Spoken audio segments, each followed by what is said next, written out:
पर्दा वकील साहब के खाने के कमरे में उठता है।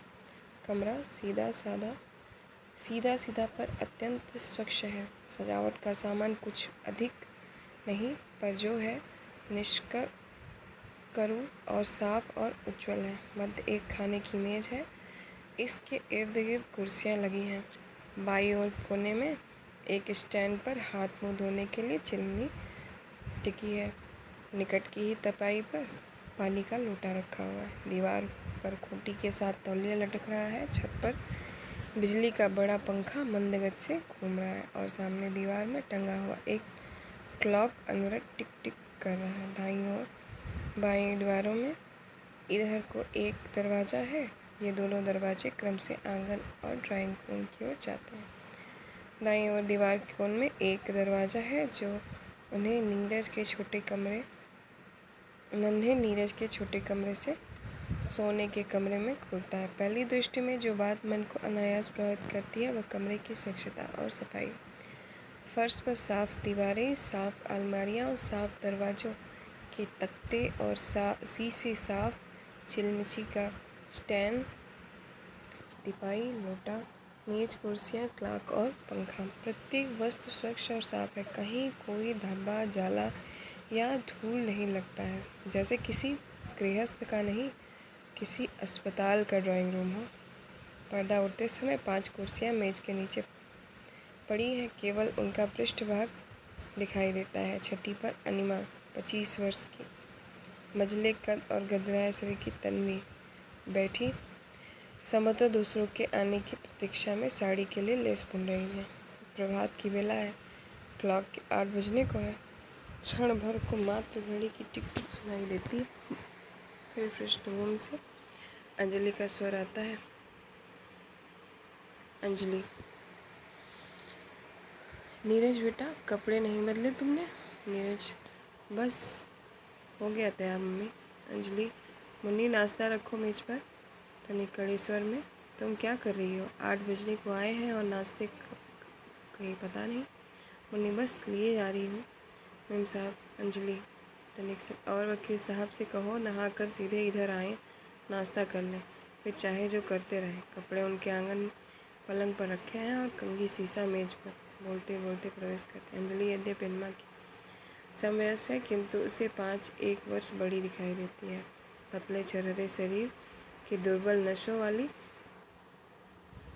युवती जो न केवल ब्याह की चक्की में जुटी हुई है वरन पूरी निष्ठा और गंभीरता से जुटी हुई है। सुंदर मुख पर अभी से हल्की लकीर बन गई है और मुस्कान के बावजूद जो इस समय उसके होठों पर खिलने लगी है उसका मस्तिष्क की सदा तनी रहने वाली नसों का परिचय देता है। परंतु इस सूक्ष्म मलिनता के अतिरिक्त क्या पहरावे की सुरुचि, स्वच्छता और निर्दोषता, और क्या व्यक्तित्व की स्फूर्ति, सजगता और जागरूकता। हर बात में वह अनिमा को मान देती है।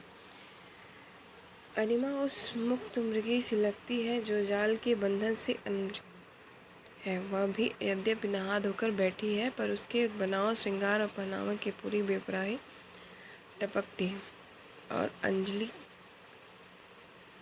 लगता है जैसे कोई देवी किसी आंतरिक विचार के कारण जिसके माथे पर तेवर पड़ गए हैं अभी अभी सांचे में ढलकर आई है। अंजलि कमरे में प्रवेश करते हुए खिजलाए स्वर में, अभी तक स्नान नहीं किया और 8 बजने को आए हैं? वकील साहब, स्नान? अरे भाई, आया। अंजलि अनिमा की ओर देखते हुए मुस्कुराकर, इनका स्वभाव भी तुम बैठे बैठे ऊब तो नहीं उठी अन्नू? मैंने कहा नाश्ते का समय हुआ जा रहा है, इन सबको तैयार कर दूं। हंसती है, मैं शोर न मचाऊं तो नाश्ते को 10 बज जाए। कुर्सी मेज के नीचे खींचकर उस पर बैठ जाती है अनिमा, निरंतर बुनते हुए। मैं तो चकित रह गई अंजू दीदी, तुम्हारे यहाँ की व्यवस्था और समय निष्ठा देखकर। अंजलि प्रशंसा से बोली, इस घर के कण कण को मैंने व्यवस्था, समय निष्ठा और सभ्य लोगों के आचार व्यवहार सिखाए हैं। कहीं तुम पहले आकर देखती, घर भूतों का डेरा बना हुआ था। इतना बड़ा मकान, यह भी तो पता न चलता कि कौन सा कमरा खाने का है और कौन सोने का और कौन सा उठने बैठने का। सभी जगह बर्तन और चारपाइयाँ पड़ी रहती थी अनिमा, परंतु नौकर तो अंजलि थे, पर उन्हें बात करने का सलीका था, न काम करने की तमीज़। अति उपेक्षा से गंदे, गंवार, चोर और बदतमीज़। अनिमा, मैं तो चकित रह गई। मुन्नी को देखकर नौकरानी लगती ही नहीं, मैं तो समझी जीजा जी की बहन। अंजलि सहसा मुड़ हैं। अनिमा, इतनी साफ सुथरी, इतनी सुघड़, इतनी सभ्य। अंजलि पर कितनी जान खपाई है इसके साथ, तुम कल्पना भी नहीं कर सकती हो। और राधु? अनिमा, वह आया तो मैं अपनी तुम्हारे ससुर घबरा कर कि जीजा जी के बेहतर घबरा कर कि तुम्हारे कोई बुजुर्ग हैं, मैं उसके लिए आदर से कुर्सी छोड़कर खड़ी हूँ। अंजलि, बुजुर्ग? अनिमा ने बात जारी। वह चौंका, परंतु जब तक वह कुर्सियाँ मेज पर झाड़ता रहा, मुझे बैठने का साहस नहीं हुआ। अब भी यद्यपि मैं भली बात जान गई हूँ कि कर है, जैसे विश्वास ही नहीं होता। अंजलि, स्वर्गीय नाना जी कहा करते थे, नौकरों को सदैव साफ सुथरा रखना चाहिए। घर के भाग्य का पता जैसे दिल्ली से चलता है, वैसे ही मालिकों की संस्कृति का भाग नौकरों की सभ्यता से होता है। गंदे नौकरों से नाना जी को अति घृणा थी, उनके साथ रहकर मैं भी वैसी ही हो गई। मैं तो चाहती हूँ कि नीरज की भी सफाई पसंद, सभ्य और संस्कृत बने। अनिमा, बड़ा प्यारा बच्चा है नीरज। इधर से गुजरा तो मुझे दोनों हाथ जोड़कर नमस्कार किया, दिल खोलकर। सभ्यता और शिष्टाचार का तनिक भी अभाव तुम उसमें न पाओगी। हो गया आवाज़ देकर, हो गया तैयार नीरू बेटा? नीरज, जी मम्मी। मुन्नी, नीरू बेटे को नाश्ता दे दो। दे रही हूँ मैम साहब। अंजलि, वह सदैव प्रातः यथा समय उठता है, अपने डैडी के साथ सैर को जाता है, स्नान संध्या करता है और फिर कपड़े बदलकर समय पर नाश्ता करने के लिए तैयार हो जाता है। स्वर्गीय नाना जी कहा करते थे, समय निष्ठा सभ्यता की पहली निशानी है। और नीरू काम, आराम और खेल की बेला भली बात जानता है। समय पर पढ़ता है, समय पर आराम करता है और समय पर खेलता है। सोने की बेला खेलते या पढ़ते अथवा पढ़ने की बेला खेलते या सोते तुम उसे कभी न पाओगी। जाकर देखती है चिलमुची आज साफ है या नहीं। निमा, एक हमारे यहाँ के बच्चे हैं, 8 बजे तक सोते रहते हैं, कान पकड़ कर जगाया जाना पड़ता है, महीनों स्नान नहीं करते और असभ्य इतने हैं कि दूसरों का तो क्या माता पिता तक आदर नहीं करते। अंजलि, स्वर्गीय नाना जी कहा करते थे, बच्चों को आराम से ही अच्छा स्वभाव डालना चाहिए। इतना बड़ा हो गया है नीरज, कभी कान उमेटने या डांटने की नौबत नहीं आई। अनिमा, मैंने पूछा, नीरज बेटा नाश्ता तो हमारे साथ ही करोगे ना? कहने लगा, मैं अपनी मेज पर नाश्ता करता हूँ मौसी।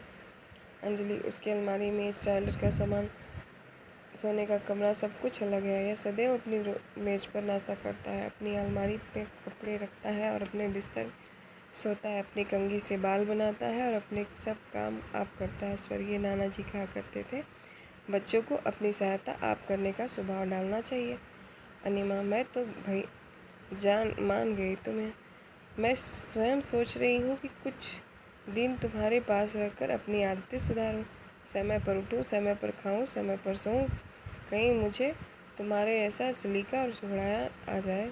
मेरे स्वर्गीय नानी कहा करते थे, सुगड़ाया नारी पर भूषण है और सदाचार पुरुष का। और मैं चाहती हूँ कि नीरज सभ्य और शिष्ट और निष्ठ बने। अनिमा, और कहती हूँ अंजू, तुम अपने उद्देश्य में पूर्ण रूप से सफल हुई हो। अपने घर में को तुमने घड़ी सा बना रखा है, सब मानव उसके पुर्जे हैं। अंजलि, जीवन स्वयं एक महान घड़ी है, प्रातः संध्या उसकी सुइयाँ हैं, नियमबद्ध एक दूसरे के पीछे घूमती रहती हैं। और मैं चाहती हूँ मेरा घर भी घड़ी है की भांति चले, हम सब उसके पुर्जे बन जाएं और नियम पूर्वक अपना अपना काम करते जाएं। अनिमा, जीजा जी को तो बड़ा बुरा हाल होता होगा यो। अंजलि, बुरा? कुर्सी बैठते वास्ते बड़े पिटाए थे पहले पर मैं ले ही आई अपने ढब पर। सच कहती हूँ, मुझे नीरज पर इतनी जान नहीं खपानी पड़ी जितनी तुम्हारे जीजा जी पर। कोई भी हो तो कर थी सीधे पर, न सफाई का ध्यान न समय का। मुझे चीज़ों को अपनी जगह रखते देर लगती, उन्हें बिखेरते देर न लगती। नहा कर बाल बनाते तो कंघी कहीं रख देते, शीशा कहीं, तौलिया कहीं, कचहरी से आकर कपड़े बदलते तो कोट कहीं फेंक देते और पतलून कहीं। सच कहती हूँ कई है टूट गए, आते ही कुर्सी पर पटक देते और फिर जब बेपरवाही में बैठने लगते तो ठस। अनिमा, परंतु जीजा जी तो। अंजलि मुंह बनाकर बड़े संस्कृत दिखाई देते हैं, कभी इधर की वस्तु उधर नहीं रखते। जी हाँ जानती हूँ, कभी कितनी माथा पच्ची करनी पड़ी, कितनी भूख हड़तालें की हैं, कितनी बार रूठ कर पीहर जा बैठी हूँ। हंसती है। मैं जब आई तो इनके लिफाज का पर गिलाफ तक न था। मैंने लिफाज के लिए चादर लगा दी, परंतु जब भी लिहाफ ओढ़ते तो चादर एक ओर होती और लिहाफ दूसरी ओर। हार कर मैंने उसे लिहाफ के साथ ही सी दिया। दूसरे दिन क्या देखती हूँ, चादर लिहाफ के ऊपर तैर रही है, लिहाफ श्रीमान ने उल्टा ओढ़ रखा है। अनुमा हंसती है, क्या करूँ, पलक पोश समेत बिस्तर में घुस जाया करते थे। वकील साहब हंसते हुए प्रश्न, अंजलि में से केवल 7 वर्ष, किंतु शरीर अभी से छोड़ दिया है। यूँ अप टू डेट सूट में आवृत हैं, पतलून की खींच और कोट के कॉलर लगता है जैसे अभी ब्रश किए गए हैं। अंजलि के साथ बैठे प्रेमल नहीं लगते, उनकी बेपरवाही को सूट पूरे तौर पर छाप, किंतु जब भी हंसते तो पता चलता कि वास्तव में सूट ने उन्हें कैसे जकड़ा है। बात करते हैं तो प्रायः झमकाते हैं। पहले कदाचित व्यवस्था के समय ऐसा करते होंगे, पर अब तो उनका स्वभाव बन गया है। साहब, अरे भाई, संसार में 2 प्रकार के प्राणी होते हैं, एक वे जो आप भी चलते हैं और दूसरों को भी चलाते हैं। इंजन के बाद अंजू उनमें से है। दूसरे वे जो आप नहीं चल पाते पर दूसरा कोई चलाए तो उसके पीछे पीछे चल जाते। गाड़ी के डिब्बों की बात तो भाई हम तो दूसरी श्रेणी के लोगों में से।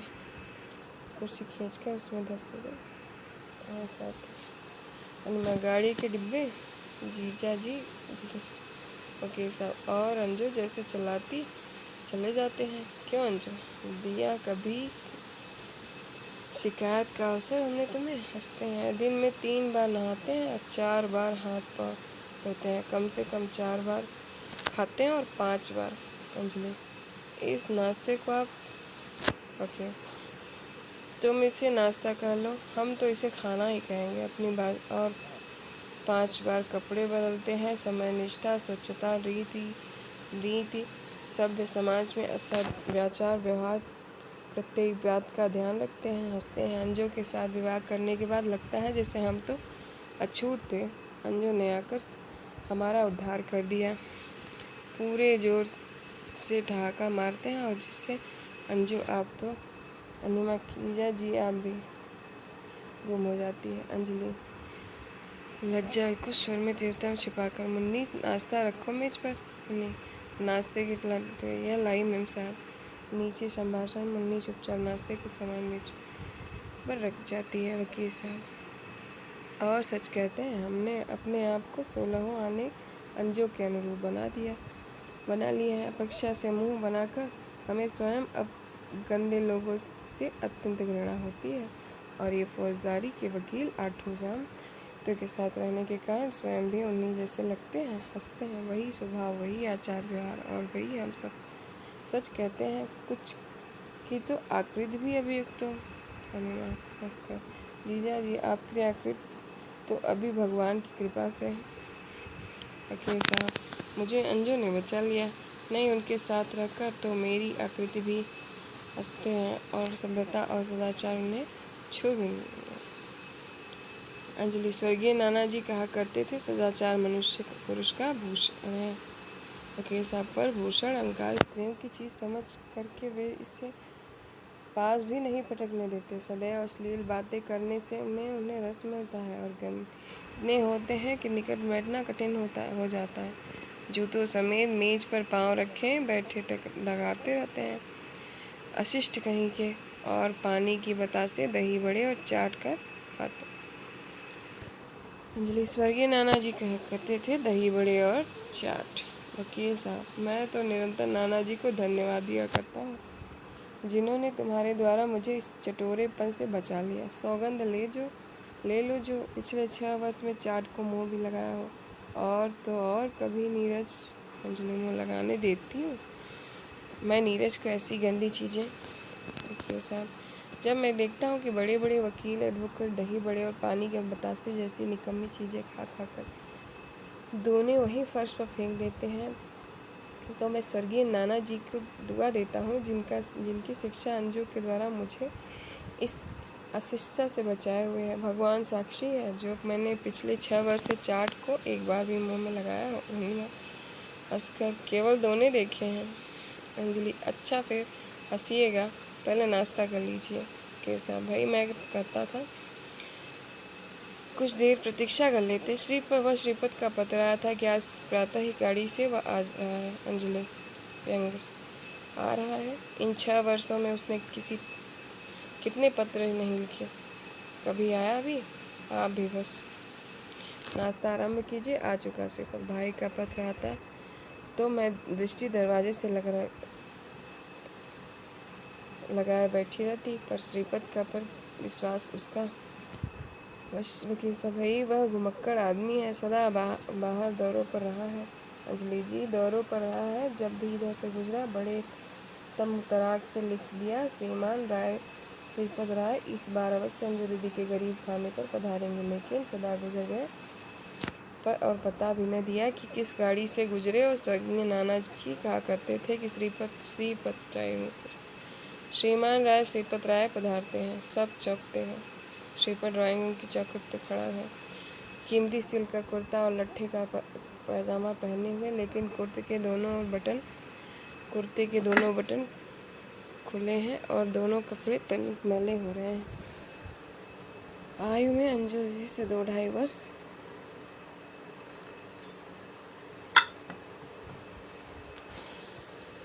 कम है, परंतु अंजू की भांति पतला और दुबला और दुर्बल नसों का व्यक्ति नहीं, खाने और पीने की मौज करने वाला आदमी है। लंबा तगड़ा और दे मोटा कलाई में कीमती घड़ी और मुंह में स्टेट एक्सप्रेस सिगरेट। ओके साहब, अल्लाह से श्रीपद सिगरेट नहीं थे। के साहब आलिंगन में लेते हो जीजा जी। के साहब उसे आलिंगन भेजकर, भाई बड़ी आयु है तुम्हारी। अभी अंजू कह रही थी कि श्रीपद। अंजलि: श्रीपद क्या कर रहे हो तुम? धूल और पसीने से तुम्हारे कपड़े गच हो रहे हैं और तुम लिपटे जा रहे हो उनके साथ। चलो स्नान करो, कपड़े बदलो, सामान कहाँ है तुम्हारा? अंजलि: श्रीपद: अंजलि, इतने वर्षों बाद मिले हैं जीजा जी से, तो क्या आप अच्छी तरह मिले तो भी नहीं? फिर लिपट कर कहिए जीजा जी कैसे मिजाज हैं हुजूर के, कसम आपकी गिर गए आपसे मिले। कहिए वकालत का क्या हाल है? शक्ल से तो कसम आपकी आप जज दिखाई देते हैं, फौजदारी के वकील। अलग होकर एक दृष्टि साहब नक्शे से डालकर रहते हैं, रत्ती बन नहीं। अंजू दीदी शायर। अंजलि: चाय ठंडी हुई जा रही है, चलो नहा लो फिर बातें करना। सामान कहाँ है तुम्हारा?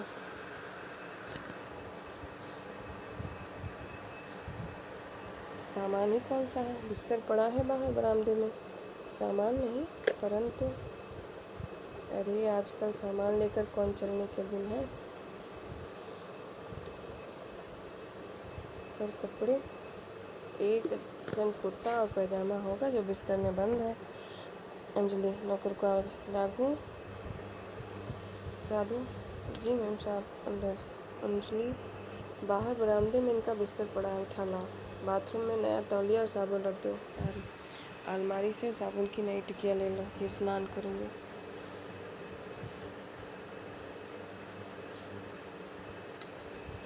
श्रीपद: तुम भी बस दीदी, अभी चला आ रहा हूँ, पसीना तक सूखा नहीं और तुमने स्नान करने की नादे शाही हुक्म जारी कर दी। कुर्ता उठाकर साथ की कुर्सी पर लटका देते हैं। ज़रा पंखा तेज करो दीदी, इंजन के धुएं से गर्द और गर्मी से। अरे अरे अरे क्या कर रहे हो श्रीपद, तुम्हें शर्म नहीं आती? देखो यहाँ अन्नो बैठी ना और तुमने कुर्ता उतार कर फेंक दिया। नंगे शरीर तुम्हें यहाँ बैठ। श्रीपद: अरे दीदी तुम तो व्यर्थ दोस्ती की चक्की से अपना माथा खोल रही। तुम्हें किसी सैनिक कोर में छोटी मोटी जूनियर सीनियर कमांडर हो जाना चाहिए था। सिस्टर तो तुम्हें छू भी नहीं पाई। दीदी अन्नो बैठी है और तुम। श्रीपत, इस समय तो मैं कुर्सी पर बैठ रहा हूँ, तुम पंखा तनी तेज़ करो दीदी, यह पसीना सूखेगा तो मैं स्नान कर सकूँगा। हंसकर अन्नू मुड़ते हुए कहो अन्ना, तुम्हें तो जैसे युगों के बाद देखा है। मैं तो कसम तुम्हारी पहचान भी नहीं सका तुम्हें। सच कहना, क्या चंद मिनट इस पंखे के नीचे कोई आपत्ति है?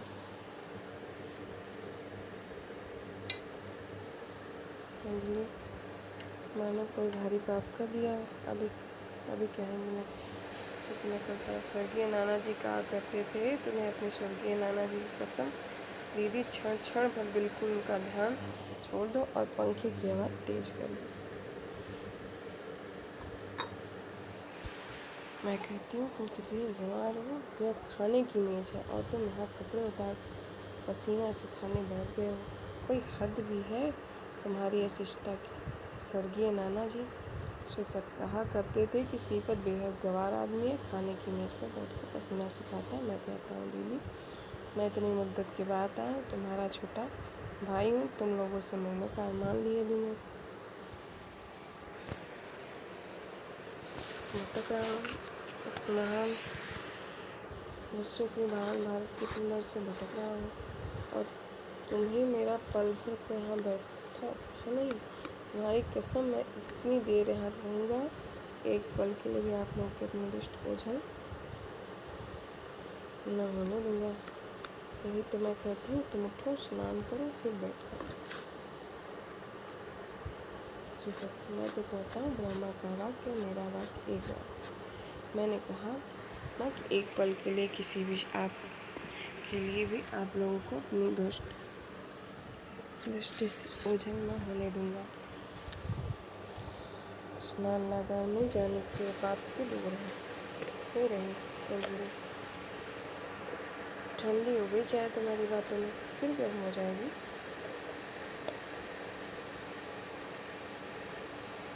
राधू राधू राधू बाहर से जी आए। कुछ क्षण नहीं बीते हुए मुझे यहाँ आए और इतनी जल्दी तो हम नौकर नाम से मुझे याद हो गया। देखो अपने आप से क्या अंजलि, क्या करेगा नौकर? चाय का पानी गर्म करके फिर ठंडा हो जाएगा, तुम स्नान तो कर लो।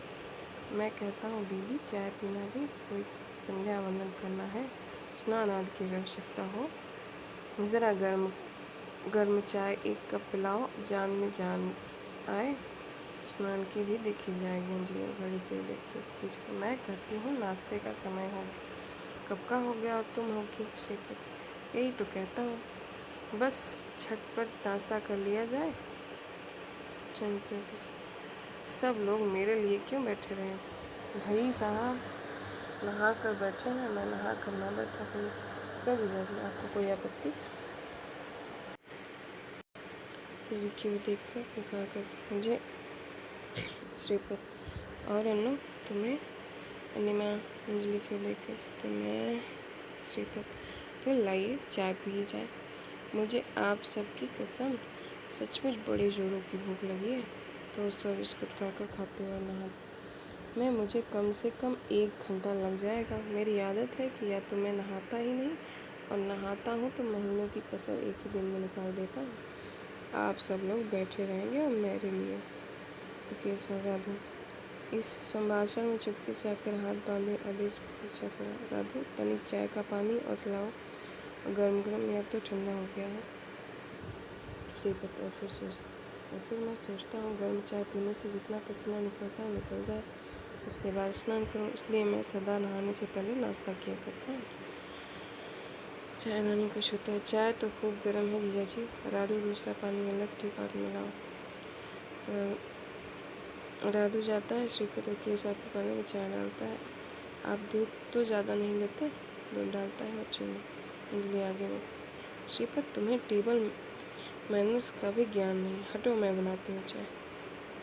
श्रीपत ना दीदी, चाय तो मैं अपनी सदा आप ही बनाता हूँ, तुम्हारी कसम। तुम्हारा कोई काम स्वयं नहीं करता, पर चाय मैंने कर रखा है कि या तो मैं मेरी पत्नी के हाथ का या फिर मैं। अंजलि भाभी के आने की संभावना ही से रहती है। तुम करो भी शादी, लड़कियां तो शास्त्रों श्रीपत चाय की अरे दीदी, विवाह की कल्पना से जो आनंद है वह विवाह में कहाँ। ससा वकील साहब क्यों नहीं, जीजा जी से पूछ लो कि क्यों इन्हें क्या। वकील साहब नहीं भाई, मैं तो। जीजा जी श्रीपत वाह जीजा जी, आपको अपनी कसम भगवान को साक्षी ज्ञान कहिए, विवाह की कल्पना में अधिक आनंद है या विवाह में। याद है ना, मैं की सगाई के संबंध में आपसे मिलने आया था, कितना हंसते थे आप, कितने ठहाके थे, कितनी बेपरवाही थी आपके सामने। जो जी चाहे खाते, जो जी चाहे करते, जहाँ जी चाहे जाते थे, और अब इतनी देर से बैठे हैं और एक ठहाका भी तो आपने नहीं लगाया। आपकी कसम, आप तो हाई कोर्ट से जज दिखाई देते हैं।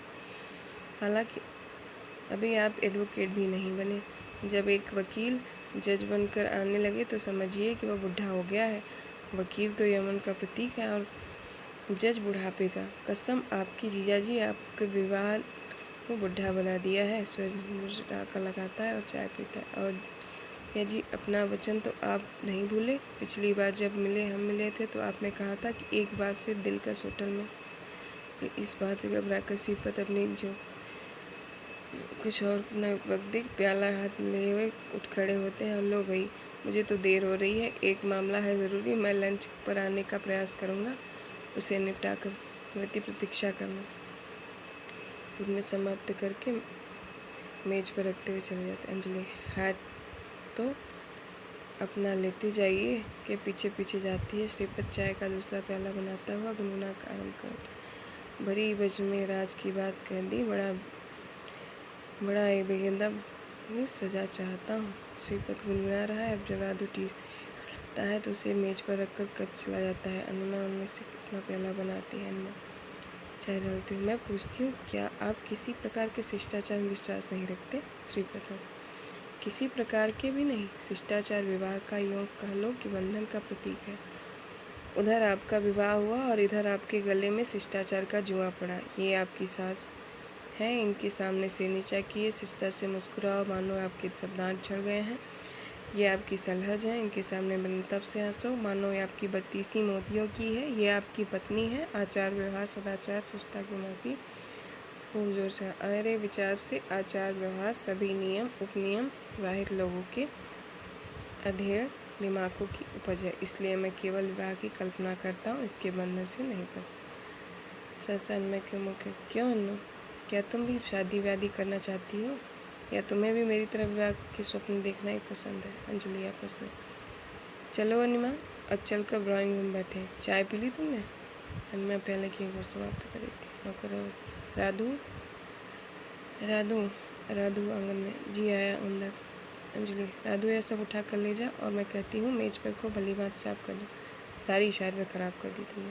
श्रीपत तुम तो बच्चों से भी गए गुजरे हो। नीरज अपनी मेज पर खाना खाता है, लेकिन कभी मेज पोस्ट खराब हुआ हो, तुम ऐसे ही हो क्या। श्रीपत अपना पहला कुछ पर राधु का काम करने। मैं कहता हूँ दीदी, तुम अवश्य सेना में भर्ती हो जाओ। गृहस्थी ने तुम्हारे सारे गुणों की मटिया मेट कर दिया है। बिजली हटो, यह प्याला अब खत्म करो। इस गरीब को दूसरे के काम देखने हैं। देखो घड़ी में क्या समय होने को आया है। चलो जाओ और ड्राइंग रूम में चलकर बैठे। यहाँ राघु सफाई करेगा। श्रीपत तुम चलो, मैं ज़रा यहीं आराम करूँगा गरम गरम चाय पीने से। और पंखे की हवा बदन में ठंडी ठंडी ससराहट पैदा कर रही है। तुम्हारी कसम, मैं तो यहाँ से उठकर जन्नत में भी न जाऊँ। अंजलि हम तो जाते हैं, तुम बैठो यहाँ जितनी देर तुम्हारी इच्छा।